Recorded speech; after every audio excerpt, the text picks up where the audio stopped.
Rabbi Kaplan? I was reading a new book about Rav Steinman. Very interesting things, stories about his life, answers that he gave to people, ha'oras that he said. I would say, everything I read about him I find interesting. It's a very interesting thing. Rabbi Doreno, you could have somebody like that Kemat, I think I could say it's a peh mefik margolius, a mouth that gives out pearls. Like every answer I read that he answered the question, there's a depth to it. It's original. You see, it comes from a mokar, a mayon, a wellspring of 80, 90 years of Torah with Hasmoda, with Yigia, M'Shem Shemayim. And you can tell it's midilay. It's from himself. It's not the things that he's saying over what he from others or influenced by others. It's his own das. Of course, there's also things that he has Masoros and from Gedolei Hador, from the previous generations. But everything he says, you're feeling it a taste of original, of his own personality saying it. So, in the end of the book, there's some Sipuri Tzadikim that he told. And a few things on the Chofetz Chaim. And there's a story that I was very impressed from. A story on the Chofetz Chaim that Rav Steinman told. That I don't know, maybe it's in other books also, but I saw it over there. There was in the Chofetz Chaim never wanted to be a Rov. Never wanted Rabbonis. Even in his own city, Radin, there was a Rov of the city.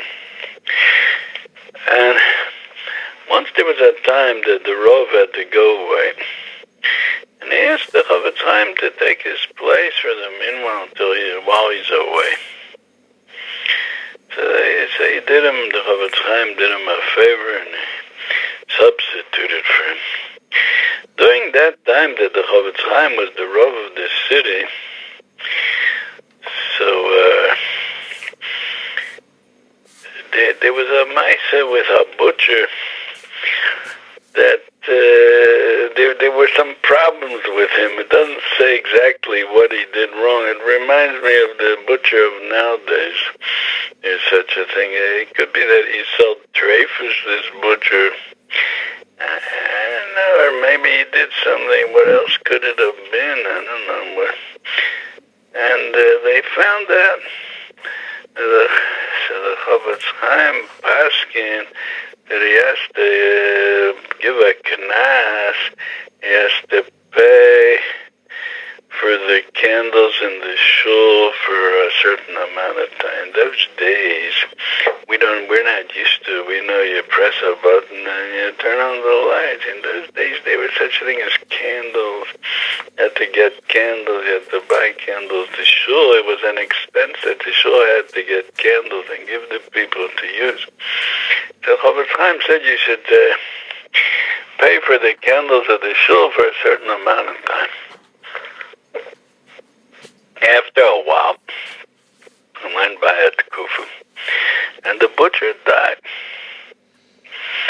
And later, the butcher came to the Chofetz Chaim in a dream, and he asked him, "What did you mean when you told me I have to pay for the candles in the shul? Did you mean it as a knas, a fine? Or did you mean it as a tikkun for the Aveira? To fix the Aveira, that should be my tshuva, that should be my tikkun." And the Chofetz Chaim answered him, "I meant as a knas. I meant that we're giving you a fine, the Kehillah is giving you a fine that you should pay for the candles. I didn't mean it's a tikkun for the chet. This neshama gave out a scream. Oi, oi. I'm gonna have to get tikkunim in that world. Oy vey is for me. That I'm gonna have to go to Gehenna for my sin of selling treifus. And the pain and the sevil, the suffering is gonna be tremendous. And he was now, he disappeared. That was the story. That's the story. You see from here, I think Rav Steinman said it, that you see from here, that they came from the next world to ask the Chofetz Chaim what he meant. And if he would have said that he meant to do it as a tikkun for your chet, so then the neshama would have been potter, because he had a tikkun by what he did. They gave money for the candles. But now that he did, that the Chofetz Chaim said that he didn't mean that, so now he's going to have his tikkun to be purified in the next world, and that's much harder. So you see from here that the Chofetz Chaim, if he would have said that I meant to give it as a tikkun, so then the neshama would have been potter. I mean, he was a butcher. There was a butcher from Muncie. There's stories of Mamashitz Mezazeh, what a butcher can do. I mean, Machshel Yidin mit Treifus. And he would have got off free, because if the Chofetz Chaim would have said, I said this as a tikkun. Now, we're talking over here about the Olam HaEmes. We're talking over here about the Bezdin Shel Malo, that they know over there, they see clearly the Chomer HaChet. When somebody does an Aveira, it causes a Pagam. In Olamas Elyonim, it creates evil in the world. It spreads Ruach HaTumah in the world. It causes bad to be in the world. It does a tremendous pagam in the person's own neshama. And all that he could have avoided the suffering that comes from that. Because the Tzaddik Ador, the Chofetz Chaim, said, I meant this as a tikkun. Did the Chofetz Chaim, and if he would have said it, does that mean that the Chofetz Chaim knew that a person can fix this kind of a sin by giving candles to the shul? I don't know. Maybe the Chofetz Chaim did know, but I don't know if he knew. But yet, the Bezdin Shel Malo relied on the Chofetz Chaim's saying that this is his tikkun. And you see that they didn't know what the Chofetz Chaim meant. They needed that the Chofetz Chaim should say what he meant, and he would say what he meant. That would help. In the Olam HaEmes, where they see the emes, what a chet is. And they know in that world if giving candles could be a tikkun for this chet or not. And yet, in the Olam HaElyon, they make themselves as if they don't know. And they say that it will leave it to the Chofetz Chaim to decide if this person's chet was mechuper, if his chet was cleaned or not. How can we understand such a story? I don't know. That a Basar V'Dam, even a Tzaddik Hador like the Chofetz Chaim in this world, he could say what he meant, and with that it'll make a difference to the chet of this person's, to the matzav of the pagam of the chet on this person's neshama. But one thing you see from here, you see what the koach of a tzaddik is. Such a thing as Hashem made the world. The Gemara says I think it's in Yuma, in the end of the third parak, that the world stands on one amud, or maybe it's in Chagiga, I have to remember. On one Amud that's called Tzadik, Shenema v'Tzadik Yisod. Yeah, it's a Gemara in Chagiga in the second parak. That the world stands on one Amud, one pillar, and that pillar is called Tzadik, Shenema v'Tzadik Yisod. There's a certain koach that Hashem put into the world that the tzaddikim have a koach to say and to paskin, and it makes a difference in the higher world, and it makes a difference in the way Hashem runs the world by what the tzaddik says. Chofetz Chaim was zocheh to be that kind of tzaddik, and it's probably in the zchus that he watched his mouth. His mouth was pure, clean from Lashon Hara.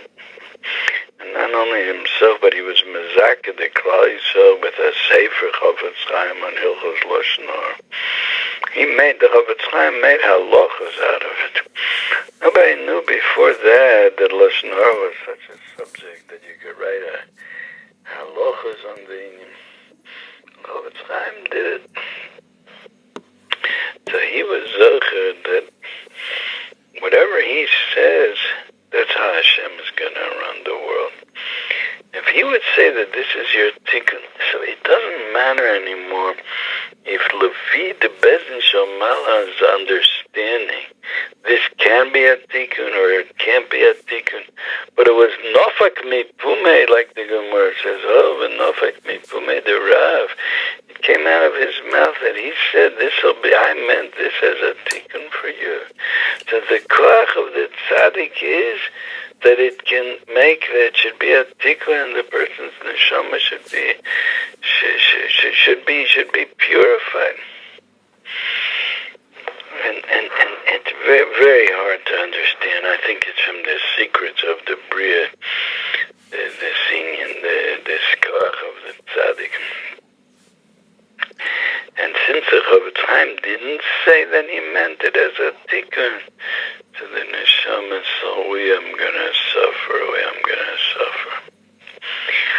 That's how, and it could be that you can add that it was in this chus, this neshama, this yid, this butcher.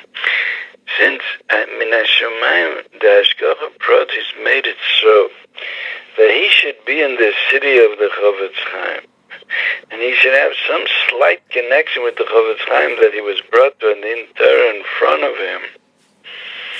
That itself makes it that he had, maybe his neshama was on a higher level, that the chet that he did wasn't pogim so much in his neshama, because he had some indirect connection with a tzaddik like that, even though he really didn't have any connection, but his connection was in the fact that